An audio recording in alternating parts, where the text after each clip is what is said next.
K P. കൊട്ടാരക്കരയുടെ ഈ love in Kerala എന്നൊരു പടം ഉണ്ടായിരുന്നു. അതിൽ അഭിനയിച്ചു. അതിൽ നല്ലൊരു പേര് കിട്ടി.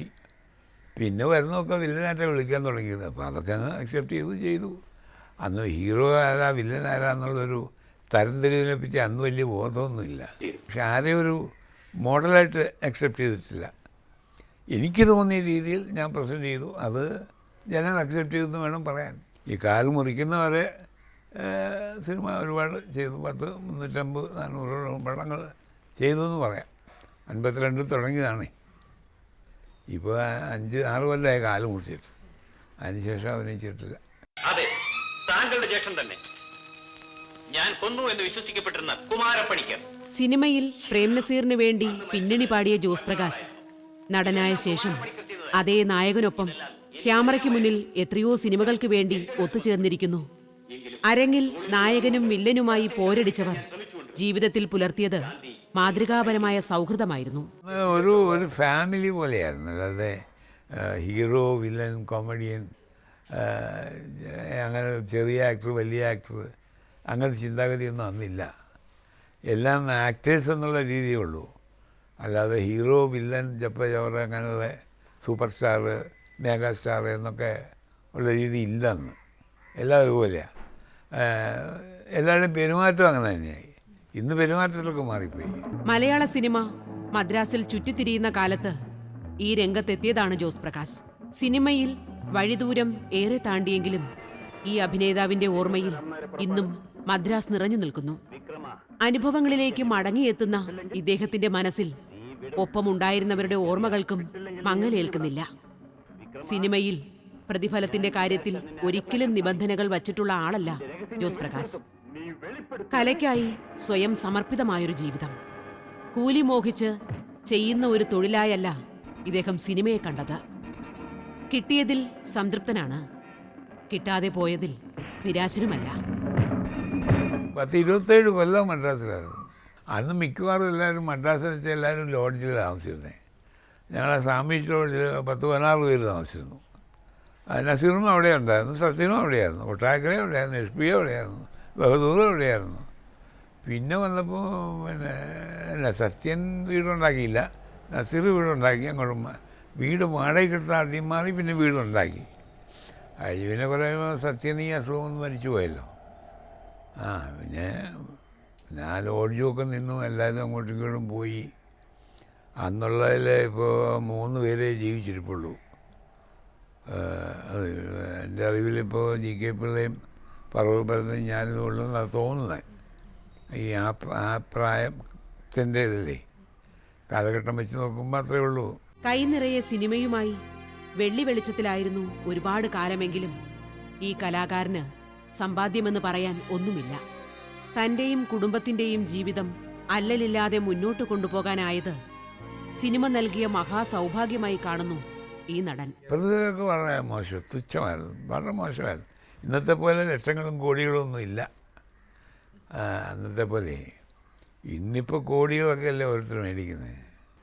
നമ്മളങ്ങോട്ട് ഡിമാൻഡ് ചെയ്താൽ വേറെ ആൾ വിളിക്കും.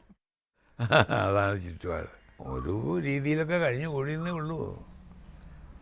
10-25 രൂപ വരെയൊക്കെ മേടിച്ചിട്ടുണ്ട്. 25,000 എന്ന് പറഞ്ഞാൽ നല്ല തുകയാണ്, നല്ല തുകയാണ്. അത് ഈ ലേറ്റസ്റ്റ് ആദ്യം തുടങ്ങിയപ്പോൾ ഒരു 5,000-10,000 ഒക്കെ ഉണ്ടായിരുന്നുള്ളൂ. പക്ഷെ അന്ന് അതിന് വിലയുണ്ട്, ഇല്ലെന്ന് പറയുന്നില്ല. പക്ഷെ എന്നാൽ അന്ന് ഈ ജോലിയോട് ആത്മാർത്ഥത അന്നുണ്ടായിരുന്നു. ഇന്നും ഉണ്ടായിരിക്കും, ഇല്ലെന്ന് ഞാൻ പറയുന്നില്ല. ഇന്നത്തെ ആൾക്കാരെ വെറുതെ നമ്മൾ കുറ്റം പറയുന്നത്. അല്ലെങ്കിൽ പടമൊക്കെ വിജയിക്കുന്നുണ്ടല്ലോ പല പടങ്ങളും. അത് ആത്മാർത്ഥത ചെയ്തുകൊണ്ടാണല്ലോ. അതുകൊണ്ട് അവരെ കുറ്റമൊന്നും പറയല്ല. പക്ഷേ ഇന്ന് ഇറ്റ്സ് എ കൈൻഡ് ഓഫ് ബിസിനസ്സായിപ്പോയി എന്ന് മാത്രം. ബിസിനസ് മൈൻഡ് കൂടി പോയി. അന്നങ്ങനെ വലിയ ബിസിനസ് മൈൻഡായിട്ടില്ലായിരുന്നു. അത് കൂടുതൽ ആത്മാർത്ഥത ഉണ്ടായിരുന്നു എന്ന് പറയാം. പക്ഷേ സിനിമ പഴയതിലൊക്കെ വളരെ പുരോഗമിച്ചു പോയി എന്നുള്ളത് സംശയമില്ല. കൂടുതൽ ആൾക്കാർക്ക് ജോലിയായി. പിന്നെ ഈ സീരിയൽ വന്നതുകൊണ്ട് മിക്കവാറും ഒരുപാട് പേർക്ക് നടീനടന്മാരാകാനുള്ള ചാൻസ് കിട്ടി. പണ്ടങ്ങനെയല്ലല്ലോ. പണ്ടൊരു സിനിമ ആക്ടർ ആകണമെങ്കിൽ എന്ത് ബുദ്ധിമുട്ടാണ്. പല ക്രൈറ്റീരിയയും വേണമല്ലോ. ഇന്നിപ്പോൾ അത് ഇന്നിപ്പം സിനിമ ഇല്ലെങ്കിൽ സീരിയലുണ്ട്, സീരിയലില്ലെങ്കിൽ സിനിമ ഉണ്ട്, എവിടെയെങ്കിലും കയറി പറ്റാം. നമുക്ക് ഗുണങ്ങളുണ്ടല്ലോ. അതൊക്കെയാണ് വ്യത്യാസം. എനിക്കൊരു കണ്ടിന്യൂഷനായിട്ട് കിട്ടിക്കൊണ്ടിരുന്നു സിനിമയായി. വലിയ കഷ്ടപ്പാടുണ്ടായില്ല, പിന്നെ വലിയ സാമ്പത്തിക നേട്ടം കാര്യമായിട്ടില്ല. ഉള്ളതുകൊണ്ട് അഡ്ജസ്റ്റ് ചെയ്ത് പോയി. എനിക്ക് 6 പിള്ളേരുണ്ട്, അവരൊക്കെ വളർത്തണ്ടേ. അങ്ങനെ വലിയ ബുദ്ധിമുട്ടൊന്നും കൂടാതെ ദൈവാനുഗ്രഹം കൊണ്ട് മുന്നോട്ട് പോയി. അധികമൊന്നും ഞാൻ കഷ്ടപ്പെടേണ്ടി വന്നിട്ടില്ല. സിനിമയിൽ പല തലമുറകൾക്കൊപ്പവും അഭിനയിക്കാനുള്ള ഭാഗ്യം ഇദ്ദേഹത്തിനുണ്ടായി. സിനിമയിലെ തലമൂത്ത കാരണവർ എന്ന അംഗീകാരവുമുണ്ട്. ജീവിതത്തിലും മക്കളും മരുമക്കളും പേരക്കുട്ടികളും അടങ്ങുന്ന വലിയൊരു കുടുംബത്തിലെ കാരണവരുടെ വേഷം അണിയുകയാണ് ഈ മഹാനടൻ. സഹയാത്രികയായിരുന്ന ഭാര്യയുടെയും സ്വന്തം സഹോദരങ്ങളുടെയും വിയോഗങ്ങളേൽപ്പിച്ച വേദന നെഞ്ചിലേറ്റുകയാണ് ഇദ്ദേഹം.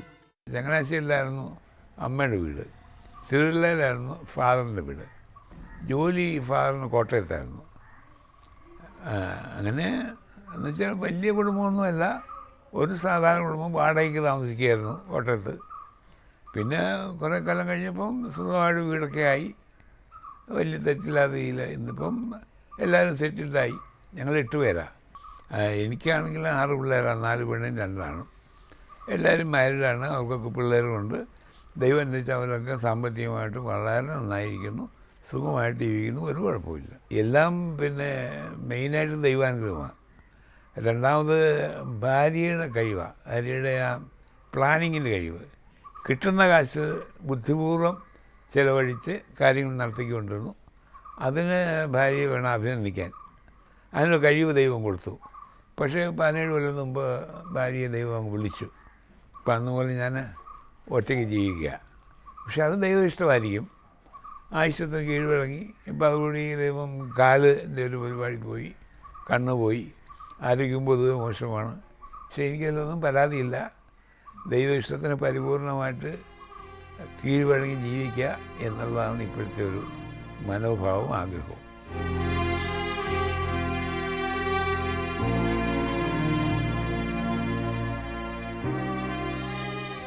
ഒരു കാല് നഷ്ടപ്പെടും വരെ പ്രായത്തിന്റെ ക്ഷീണങ്ങളിലൊന്നും വീണുപോകാതെ സിനിമയ്ക്കൊപ്പം നടന്ന ആളാണ് ജോസ് പ്രകാശ്.